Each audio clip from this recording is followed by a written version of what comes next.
Hello, ഇതാണ് നമ്മളെ അമ്മൂമ്മപ്പഴം, പൂച്ചപ്പഴം എന്നൊക്കെ പറയുന്ന ഒരു മിനി പാഷൻ ഫ്രൂട്ടാണ്. നമ്മളെ പാഷൻ ഫ്രൂട്ടിൻ്റെ ഫാമിലിയിൽ പെട്ടതാണ്. പക്ഷേ ഇതിൻ്റെ ഗുണങ്ങൾ ആർക്കും അറിയില്ല. ഇതിന് ഇലകൾക്ക് എന്ന് വെച്ചാൽ ഉറക്കമില്ലായ്മ പരിഹരിക്കാനുള്ള ഒരു നല്ലൊരു കഴിവുണ്ട്. അതുപോലെ ടെൻഷൻ കുറയ്ക്കാൻ ഇതിൻ്റെ ഭാഗങ്ങൾ ഔഷധമായിട്ട് ഉപയോഗിക്കലുണ്ട്.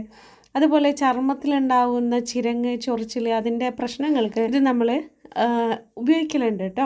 പിന്നെ ഇതിൻ്റെ ഗുണങ്ങളെന്ന് പറയുന്നത് ശ്വാസതടസ്സം, വിട്ടുമാറാത്ത ചുമ, ആസ്മ തുടങ്ങിയ അസുഖങ്ങൾക്ക് ഈ ചെടിയുടെ കഷായം പരമ്പരാഗത ചികിത്സയിൽ നൽകാറുണ്ട്. അതുപോലെ വേദന സംഹാരി പോലെ നമ്മൾ തലവേദന, വയറുവേദനക്കൊക്കെ ഉപയോഗിക്കും. പ്രതിരോധ ശക്തി എന്നുള്ള രൂപത്തിൽ വിറ്റാമിൻ സി അടങ്ങിയത് കൊണ്ട് തന്നെ ഇത് രോഗപ്രതിരോധ ശേഷി നൽകുന്നുണ്ട് കേട്ടോ.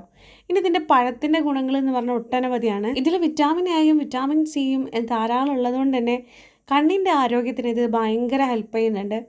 അതുപോലെ പാഷൻ ഫ്രൂട്ടിൻ്റെ കുടുംബത്തിൽപ്പെട്ടതുകൊണ്ട് നാരുകൾ ഇഷ്ടം പോലെ ഉള്ളതുകൊണ്ട് തന്നെ ഇത് മലബന്ധം മാറാനും ദഹനം സുഗമമാക്കാനും ഹെൽപ്പ് ചെയ്യുന്നുണ്ട്. അതുപോലെ വിളർച്ച അഥവാ അനീമിയ കുറക്കാൻ സഹായിക്കുന്ന അയൺ ഈ ചെറിയ പഴത്തിൽ ധാരാളം അടങ്ങിയിട്ടുണ്ട്. അതുപോലെ അസുഖങ്ങൾ വരാതിരിക്കാൻ തടയുന്ന അല്ലെങ്കിൽ അസുഖങ്ങൾ വരാതിരിക്കാൻ ഹെൽപ്പ് ചെയ്യുന്ന ആൻറ്റി ഓക്സിഡൻറ്റുകളിൽ ധാരാളമുണ്ട്.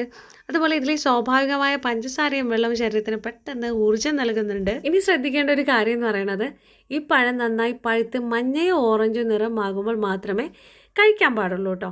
പച്ച നിറത്തിലുള്ള കായകളിൽ സൈനോജെനിക് ഗ്ലൈക്കോസൈഡുകൾ എന്ന ചെറിയ വിഷാംശം ഉണ്ടാകാൻ സാധ്യതയുണ്ട്.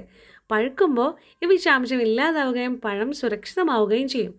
ചുരുക്കത്തിൽ വഴിയിൽ കാണുന്ന ഒരു സാധാരണ കാട്ടുപഴം എന്നതിലുപരി നല്ല പോഷക ഗുണമുള്ള ഒന്നാണിത്.